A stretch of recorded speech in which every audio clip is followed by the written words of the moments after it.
Hello mga kabuhakhak. Oh my God. I'm really happy sa mga messages ninyo. Salamat kaayo sa mga nag-comment.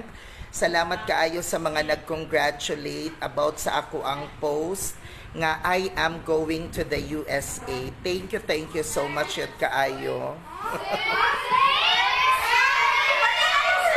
Nungaunsa mo? Ayan. Grabe. Ulat sa, I really feel the love yun kaayo mga kabuhakak. Daghanay nag-message through messenger, if it's true or not.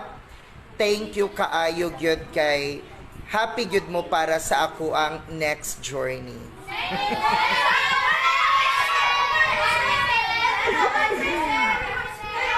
Oo. But, ayan, gabi ang mga messages, daghanay kaayo. But, to tell you honestly, hindi po yung totoo. Namalipay lang, April Fool's Day ramang yun to siya, uy. So, I want to apologize.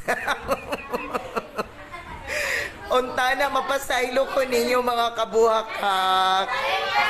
Oo.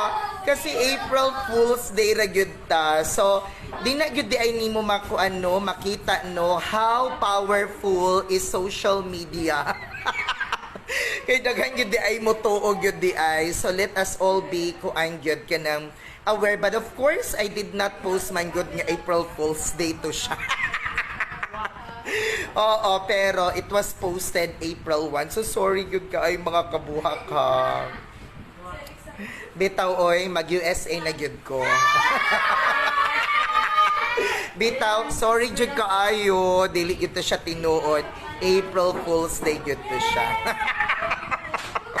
Sorry mga kabuhakak, I love you so much.